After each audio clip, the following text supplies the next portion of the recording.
it is 2 days after Election Day, and the votes are still being counted in key states of Arizona, Nevada, Georgia, and Pennsylvania, along with North Carolina. Results will be coming in any minute or days from now because the race is tight. And so I don't know about you guys, but don't you think that the news outlets, knowing everything that they knew, could have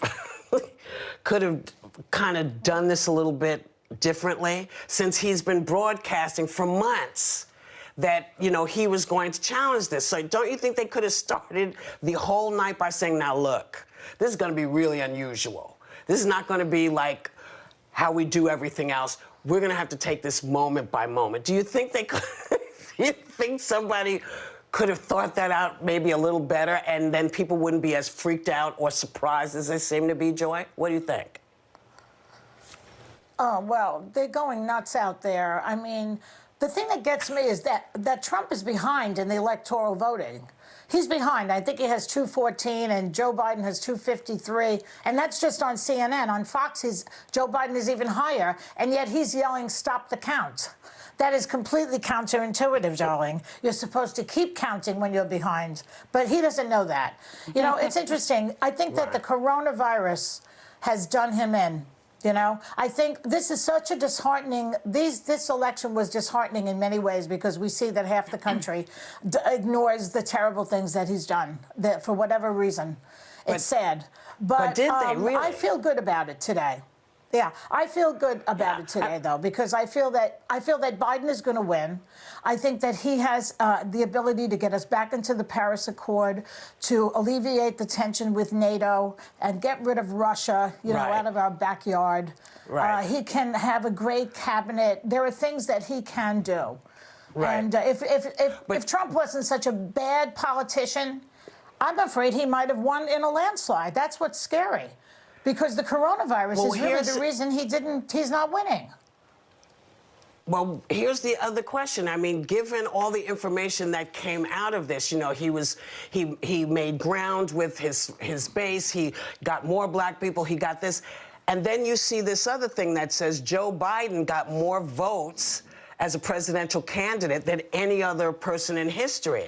Doesn't it make you wonder about all the information now that we've been hearing? I'm going to ask you that question, Sonny.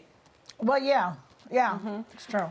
Well, it certainly makes me question the polls, the pollsters, and what you and I have been saying from the very beginning. We don't trust them, and I especially actually don't trust this alleged exit polling of black male voters, because we know that the majority of black votes that are getting counted now were early votes and absentee votes, and so exit polls are notoriously mercurial, notoriously incorrect, and so the notion that the right is pushing that Trump got more black votes, especially more black male votes, is just categorically, I think, incorrect. But the other thing is that I am actually surprised that this race has been so close, not because of the pollsters, but more importantly, because of the botched job that this president did. I mean, for the past 4 years, this president has shown us that he is a misogynist, that he is homophobic, that he is racist, and that he mismanaged a coronavirus pandemic to the tune of over 250,000 American deaths. Yet 50% of America saw all of that and looked the other way to their brothers and their sisters and said, I'm going to vote for him anyway. And that is really disheartening, because for me, that means that you are selfish, right? I'm not going to say that 50% of Americans are racist and sexist and homophobic, but I will say that that tells me that they will look the other way to that kind of behavior, to the plight of their fellow Americans, if personally they feel that they are doing okay and that they will do better under that type of presidency. And that, I think, is despicable. It is un-American. Well, Sarah, as you're seeing the numbers sort of shift about how many people voted for who, do you think perhaps they were incorrect in some of the conclusions they threw out before they knew how the voting was actually going? Does it change some of what you've heard? Well, absolutely. Rahm Emanuel just said last week on our air that the three things you look for, and this is why we knew a blue wave was coming, was money, messaging, and math. The money didn't buy the victories they thought because the Democrats earned by a lot. The math didn't add up in the polls, and the messaging might have fell short. But I really actually disagree with Sunny when I felt a disheartening feeling when I looked at the map because of how red it was. But I think to automatically assume that half of the country is selfish, voting is a selfish thing. That's why we always say, you know, we oftentimes assign people to groups. Like, if you're a woman, you should vote for Hillary Clinton. If you're black, we all vote one way. If you're Hispanic, we all vote. We don't. We vote for what affects our day-to-day lives. And Van Jones said back in 2016 when he went around the country, he talked about being with white voters that had voted for President Obama that were now voting for Trump. And he said he looked at them with a new set of eyes. They were voting on the economy because they couldn't put food on their table. And whether I agree with the economy being the reason to vote for Trump or not, that's their choice. That's their vote. And they're just as American as we are. They have a different viewpoint.